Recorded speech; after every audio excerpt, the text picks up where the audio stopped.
Hello, everybody. This is Stephen Gardner, the author of Taming Wall Street. And I have a good friend of mine here with me today, Dr. Henry. And before we get going on this interview about the absolute power of great customer service and how it's the new advertising and the new way to increase profits in your business, I just want to give a bio and background on Dr. Kelly Henry. So Dr. Henry was an award-winning chiropractor for 20 years, and he rose to be in the top 5% of his industry, and most of that was because of excellent customer service. In 2008, he decided to retire and open up his own consulting practice. Through that, he specializes in consulting and coaching business owners and leaders on how to improve their customer service using his ideas, principles, and actions so that they can achieve phenomenal response within their own business. Dr. Henry's mission is to help businesses improve their customer service to greatly accelerate their growth and profits. Who doesn't want to make more money? Dr. Henry, thanks for being on today's call. Thank you, Stephen. I really appreciate it. So let's jump right into this because I'm a big believer in doing right by the client. And you know the statistics on this. One person can have a negative experience with your business, and it does significantly more damage than one person having a good experience.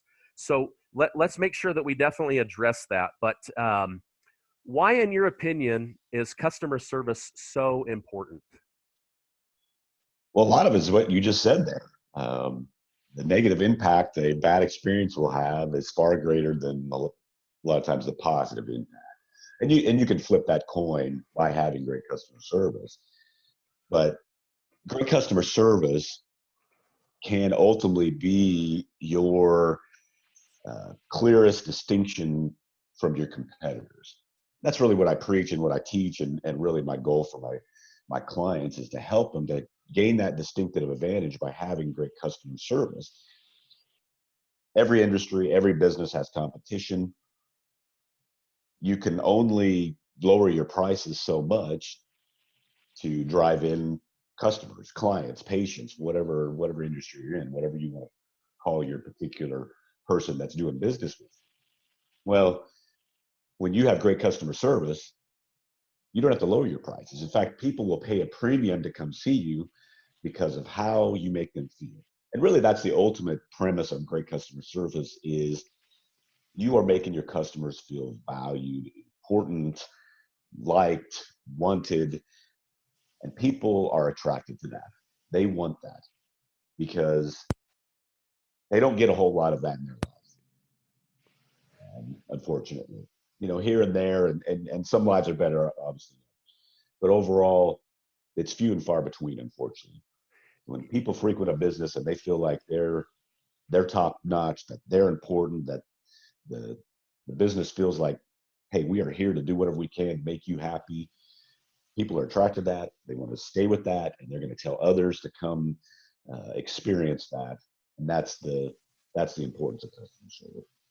Yeah, I'll just give an example, and this just happens to be in the chiropractic world, right? Okay. So, you and I have done some business together, and I've told you about the lower back pain I was having, and I started regularly seeing a chiropractor. And this guy gives such good customer service. It almost came across fake, right? It's like he would, when he would adjust me and we'd get a lot of pops, he'd be like, "Ooh, that was fun." And, thanking me, shaking my hand, calling me by name. And, I know he does enough business. He probably doesn't fully remember me, but he's respectful enough that I feel like, okay, I want to come back to this doctor. Well, I don't know if he was on vacation or what, but he had a fill-in doctor, and I didn't know that. I went in, and the doctor was like, he wasn't rude, but compared to the customer service and the bedside manner of this other doctor, it was night and day. And like, he did my adjustments and was like just really gentle, like, "Oh, okay, here we go." and he did my back, and it was like, oh, okay, yeah, that probably gave some relief instead of asking me if it gave relief, and then just kind of moved on. And I was like, well, I told you I specifically came in because right where my spine connects to my head feels hung up. Oh, okay, yeah. So, that's just an experience that's even in that world where I walked out going, God, I can't wait for my normal doctor to be back. You bet. So, I mean, But that's what's just an funny about example. interesting about that is, you know, at least you knew the situation that the doc that you have such a good rapport with was coming back. So you might, you're going to go back to the office. But oftentimes in businesses, one bad experience and people are gone.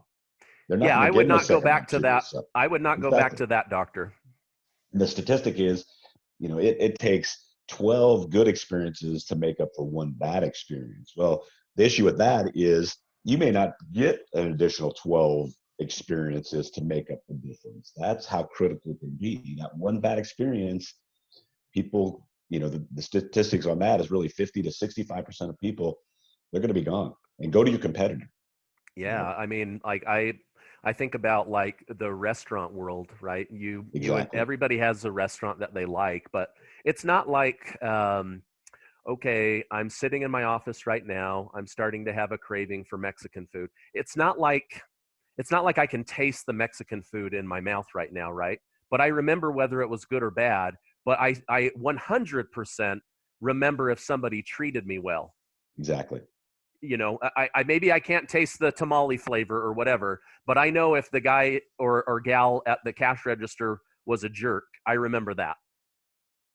And it really doesn't matter how good the food tastes. Yeah. Oh, It could have been the best meal you had, but if the experience, the service was terrible, you're not going to go back. yeah. The same is true on the other side. It may not have been the greatest food; it was adequate, but man, they treated me like a king. I'm going to go back to that restaurant. So, Yeah, exactly. Well, it's like I think of one of my favorite shows growing up, Cheers. And Norm walks through the door Norm. and Norm, Yeah, it's like that dude's not drinking beer anywhere else the rest of his exactly. life because it's you go where everyone knows your name, right? So But this is true. okay, so with the you've worked with hundreds and hundreds of businesses. You've been in business. You've been in network groups for decades. What do you think are some of the misconceptions that business owners and managers have when it comes to providing a good customer service experience?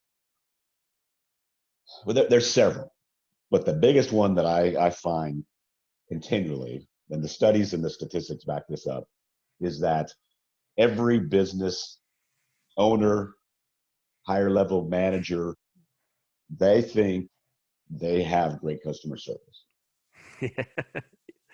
They think they have great customer service. They really don't need to worry about it. But the studies and the statistics show that really 80% of businesses function at a level of average to downright cruddy. So somewhere in that line. So at best average, and then significantly below that. And the problem with that is obviously you just don't reap the benefits of having great customer service. Um, they think a lot of business owners, people in general, think that satisfying a customer is the end game. That's not it. When you're just satisfying a customer, you're not creating loyalty. You're giving them what they want. You're giving it to them in an adequate amount of time, and they're just basically neutral. So if a competitor comes along that can do a little bit better, a little bit of price, they're going to be, if they get a coupon for somewhere else, they're going to be looking for someone else, not because just because you weren't necessarily memorable. When you have great customer service, people remember that, they become loyal to that, and they stick with you. And I've dealt with, particularly chiropractors, but this is any industry. They spend so much money and marketing effort trying to get patients in and customers in that business, but then they treat them like dirt. And their systems or customer service systems are terrible, just kind of like you were explaining with the on-call doc or the relief doc. And people are right back out the door just as quick as they came in, just in this constant cycle of trying to drive business in.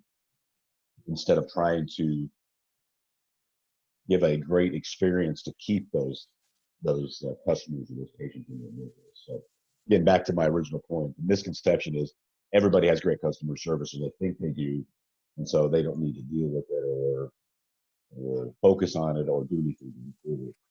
The reality is, yes, you do. Yeah, it's kind of like we we can't see for looking, right? Exactly. My mom used to say that when my room was dirty. You can't see for looking. Like, why can't you see these messes? Like, I don't know, I'm looking. But like a good example is I had to finally stop watching this show because it made me so uncomfortable. But like when Gordon Ramsay would go in and work with a restaurant Sure. and be like, man, your customer service is terrible, your food is terrible, and they would die before admitting it. Absolutely. And then after coming night after night and showing better food, even part of the customer service was keeping the chefs happy, and then the waiters and waitresses happy, and all of a sudden there was this major turnaround in the business. So That's um, the exact same thing I deal with business owners. That same scenario. They won't admit it. Finally, when they do admit it, start changing things and making the customers or the employees are the first place you got to start to make happy, because you can't have an unhappy employee and treat them like dirt and expect them good customer service. So yeah. employees happy, which makes the customers happy, and this thing just starts evolving into people coming in, people staying in, more people referred, and it really becomes going back to my bio. Great customer service is the new advertising. When you do that, it creates this retention and referral, and that's how it Yeah. goes. Yeah, let's talk about that. I know, like I said, you and I have done some business, and you've introduced me to some people, and that's actually my preferred way of growing. And last year, I looked through my numbers, and over 50% of the money that came into my retirement planning and safe money planning business was from referrals from people all over the country, usually a family member, maybe a coworker, but that's big. So let's kind of unpack that idea of this becomes a great source of advertising for businesses so that they can get more customers, make more money, because that's the name of the game in business. Absolutely. There's no better new customer than a referred customer, because the person that referred that person in, know, likes, and trusts the business, and the person that's being referred knows, like, and trusts the person that's referring them, and so that's just goodwill. And so as that happens, well, the statistic I always like to mention to the clients is just a 5% bump in retention rate can lead to a 25 to 95% increase in profits. Wow. And so, that seems kind of outlandish, but the reason that can happen is because, again, as you're retaining more customers, they're obviously going to refer more customers. And so as those referred customers come in, you're going to retain more of them, and they're going to refer obviously. So that's going to drive up profits itself. Well, as you don't have to spend as much money on marketing, because your clients, your customers, your patients are your referral source and doing the marketing for you, you can shift that money into, or keep it in the business, or keep it in your profits that you normally have to keep shoving to whatever avenue you need to do for marketing, or you choose to do for marketing. And that's how you can have that giant growth, not only in the business, but in the profits, as you improve your customer service. And it's not by this much, it's by that much. Yeah. That bump of retention can stimulate just a giant amount of growth. Well, and the person that I'll give you an example. Okay, so I had somebody who they came in, and it was like $100 a month person, right? And in my world, like that barely covered the licensing that I needed in this new state, right? But I made a decision that if somebody's willing to be educated and work through the material, that I'm not going to judge them based on income, though I could, right? But I took care of them, And then they introduced me to their child who also only did $100 a month plan, right? So I'm like, okay, that's fine. I'm just doing some paperwork or whatever. But then I got introduced to the doctor that this nurse worked for, and then boom, all of a sudden that was a big lucrative, and I wouldn't have had that had I not taken care of her and not taken care of her son. And so I think by the time I took care of the son, it was like, okay, I can trust this guy enough to introduce him to my boss, you know. And so that happens. I can't remember who it is. It's either Jay Abraham or Dan Kennedy, but he said, you know, if you're working your business correctly, you're only ever one client experience away from a good referral. Absolutely. And that is huge. So that's kind of what you're talking about, right? Is this compounding effect of one gives you one, and then that one gives you one, and now you've got three, and then those ones give you, now you've got six, and it just starts to cascade to your advantage. It does.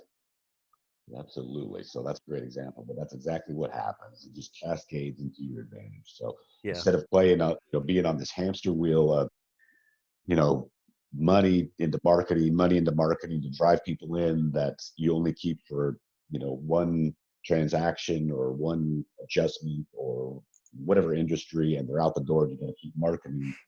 No, you create this atmosphere where people are coming in and they want to stay in, and then they want to refer, and then those referrers want to stay in. Like you said, it just snowballs and Yeah. cascades. Yeah. So I don't want you to give away all your tips, but Well, could you maybe share a couple of things that business owners could do right now to improve customer service that they would see an increase in income? absolutely. And then I can't say definitively it would increase income, but it would certainly change some of the atmosphere of an office. And these are simple things, and that's my philosophy in my business is consulting for customer service or with customer service. It's not the grand gestures; it's the simple things done consistently that are going to make the biggest difference. And so, one of the simplest things that you can do, any business, is every employee should wear a smile on their face. Okay. And I tell my clients it should be part of the uniform or the dress of the employees. A smile is the universal welcome. You walk into a business, somebody smiling at you, again, it already calms you down. It already makes you feel welcomed. It puts you at ease. It costs virtually nothing. Actually, it does cost nothing Yeah. to put a smile on a face, and just to give that initial good feeling. You know, the first impression is a lasting impression. So why not have a smile on your face to create that great first impression? But obviously, you want to do that over. But again, that is so simple, but it can be profoundly effective just to have that put that into play. Yeah. Another thing that I talk about with my clients that's very simple to do as well is I call it manners math, but Okay. it's simply just going back to the strategy or to the thought of, I'm 48 years old. And when I grew up, it was yes, yes, please, no, thank you, using those phrases. So yes, or not yes, please, thank you, you're welcome, no, thank you, and yes, please. Those five phrases or terms, put those in your everyday conversations. You know, Stephen, can you please fill out this paperwork for me? You bring it back. Thank you for filling that out. I really appreciate it. Yeah. And Stephen, thank you for being here on time. Just simple things like that. It gives value to the person you're talking to. And again, that's the bottom line of customer service. You're trying to portray that the customer is valuable. They're important to you. You like them. You want their business. You're here for them. And so something simple as using yes or please, thank you, you're welcome, yes, please, and no, thank you. Seems so simply simple, seems like it wouldn't be that effective, but it really truly is. And not only in your verbal communication is, should you do this, but email communication with your customers, or if you text, have some kind of texting with them, put those in there as well. Any communication you have just to implement that can and will go a long way. Yeah, growing up, I had the same thing. My mother used to say, maybe you've heard this, but mind your P's and Q's. Exactly. And I always thought that was P for please and thank yous. And then later, and I don't know if this is true, but later I heard that the P and the Q is actually from old pub language, where if you were a heavy drinker, they had a P and a Q, and you would mark down how many pints or quarts of beer you would have, right? And they knew that if you had too many, you would become belligerent and angry, and you couldn't control yourself, right? So if you were minding your P's and your Q's, you wouldn't drink too much, you wouldn't become that disastrous pub goer. So again, I don't know if that's true, but and then another thing, we'll just start wrapping this up, but I tell my children this all the time after I read this, but if people hold a smile for over 20 seconds, even if it's fake, they feel a level increase of happiness. It's something about those muscles holding in place, and so I love that.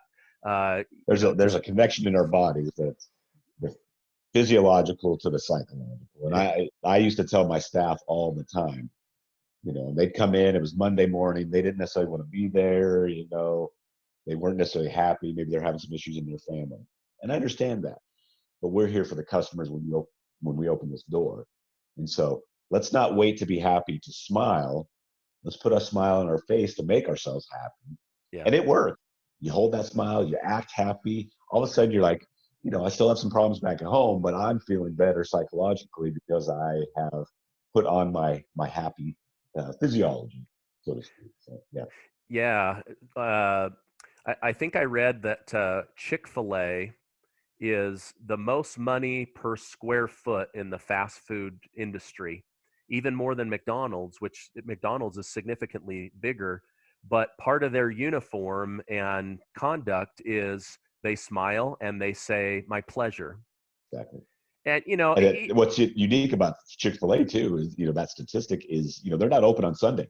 yeah, So they're a 6-day a week compared to a 7-day a week to these other yeah. fast foods. So, So, and that, yeah, my I'm point sorry. is think how much bang for the buck that brings to the client experience versus you know, oh man, I got to order food from this grumpy person. Exactly. Makes a huge difference. When I talk to clients and prospective clients all the time, they're like, yeah, Chick-fil-A, man. Every time I go in there, it's just amazing. And what's even more amazing about Chick-fil-A being fast food, it's high schoolers. Yeah, You know, now of course they're they are specific on who they hire, yeah. but they hire the right people. But then they train them, and they train them, and they train them, and they train them, and that's the key. So Exactly, exactly. Well, we could go on and on. I yes, don't want. Again, I know you take your clients, and because I've spoken with a few of them, and you really help them start implementing and making more money.